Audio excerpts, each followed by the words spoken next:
Ya araka ny vaovao hitantsika matetika dia malaza ny resaka firambany aty amin'ny faritsy ny distriktan'ny Mahabo, indrindra aty amin'ny commune ny Malembany.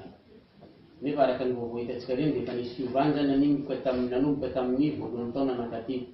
Na izany na tsy izany aza dia miezaka izahay eto amin'ny gendarmerie manenjika ireo izay mpandika lalàna sy mpanao tsy mety, ary anisan'izany mpanao an'izany kidnapping na antsoina hoe firambany aty faritra Malembany zany.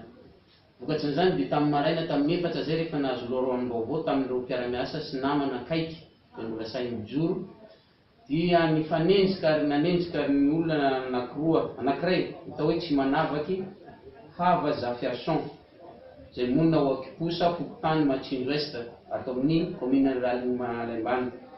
Izy io dia anisan'ny auteur-na kidnapping tao Ampanotoka Fokontany Tambazo ihany atao anatin'ny commune Malembany. Dia ny victime tamin'izany moa zanaky ny Andriamato Rakomapandra izay monina ao Ampanotoka ihany. Ka vola di 5 millions FMG ny azony zareo tamin'izay, ary ny mpanolotra sy ny mpanao an'le intervention zany efa fantatra daholo amin'izao. Mbola io namana io ihany koa no auteur-ny kidnapping tao Andohambato Fokontany Androtsy, victime n'izy io ihany koa ny Andriamatoa anankiray atao hoe Ramalolahy. Vola 12 millions 5 FMG ny azony zareo tamin'izany.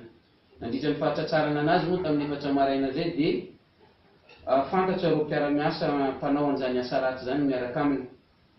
Maromaro ny anaran'ny mponina ato, afa-tsy tena hoe Fiada, DB, Mamonjy, Fanana, Andasana sy ny rehetrarehetra. Ka rehefa nisavaina ny trano sy ny mombamomba anazy dia nahitana piso anankiray. Rehefa nijerena le piso dia anatin'ny piso ao ny numéron'ireto olona rehetrarehetra reto.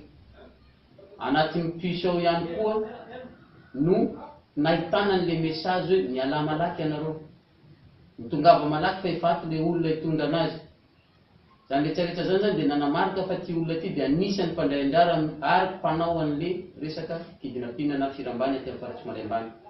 Noho izany zany dia mijery an'ireo namany zay, mijery an'ity atao hoe Remby sy Kajay Justin, ilay ao atao anatin'ny telefona sy miteneniny taminay, amin'ny kizo atao hoe Andolondoara. Io kizo Andolondoara io zany any fiandrasana